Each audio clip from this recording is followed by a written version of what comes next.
Yo, what's up, everybody? As of right now, I'm sure everyone has heard about the Trayvon Martin story. Well, I just want to take some time out to speak on this subject, and say a couple things because I wouldn't be me if I didn't talk about it.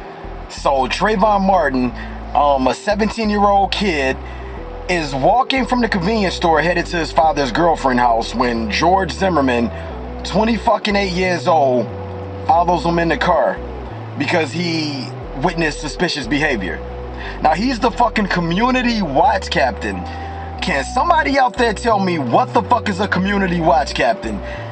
Niggas, that's a fancy word for you're the neighborhood watch. Who in the fuck still does neighborhood watches anymore?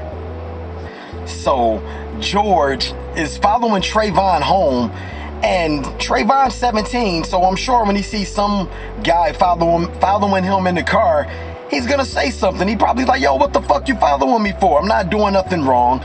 They had words exchanged. George still following him, and he gets on the phone and called the Sanford police department. So the two guys probably going back and forth, exchanging words or whatever. And Trayvon, he's a black kid, so he's probably out talking George Zimmerman, and George gets mad and gets out of his vehicle. Then a fight erupts. Like, what 28-year-old grown-ass man picks a fight with a 17-year-old kid? He's a bitch. So they start fighting, and ironically, Trayvon is getting the best of George Zimmerman. George claims that Trayvon broke his fucking nose and his nose was bleeding, and also that Trayvon banged his head against the pavement several times.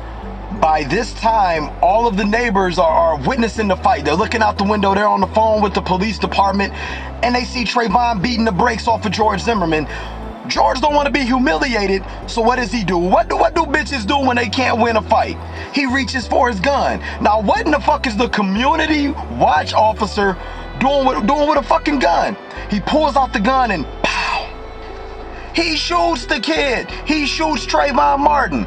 Now, from the phone calls, you can hear Trayvon screaming for his fucking life. He's begging him not to shoot him. Like, George, you fucking bitch, you can't take an ass whooping better than that. You should have got up with your bloody head and your grass-stained shirt and walked the fuck off because you got out of your car after the police told you not to do anything, and you picked a fight and lost. You should have just took that ass whooping like a man and fucking fled the scene. But here's the trick shot. His head is bleeding to the point where he needs stitches, they say, but he delayed going to the hospital.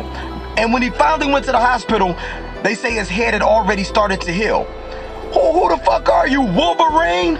So the outrage stems from George Zimmerman was not arrested or anything. And people are fucking pissed. Now, Florida has this law where it's a self-defense law, but here's the question. How in the fuck is it self-defense when the guy who got killed was defenseless? It's common fucking sense. And they're saying George yelled out some racial slurs, that he called Trayvon a nigger.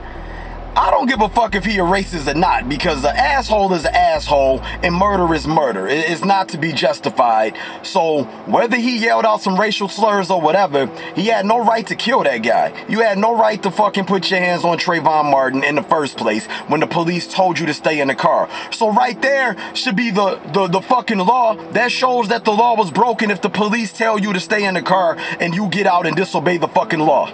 So in conclusion, what I want us to do as a fucking people, not as black, not as white, Hispanic, Middle Eastern, any of that, what I want us to do is fucking go sign a petition for Trayvon Martin. And also, don't be one of those fly-by-night activists. Like, if you really feel the way and you really want to see a fucking change, then do that shit daily. Just start by helping one person. If you can stop one person from committing a crime or making a bad decision, then do that. And that one person that you help can help somebody else, and we can move forward as a people. Because we all need help and we all need guidance. It don't matter how young or old you are or what race, religion, or creed you follow. We all need that help and that discipline. So right now, I want to take a moment of silence for Trayvon Martin, but not only him, let's take a moment of silence for everybody we lost and all the loved ones that's not here anymore.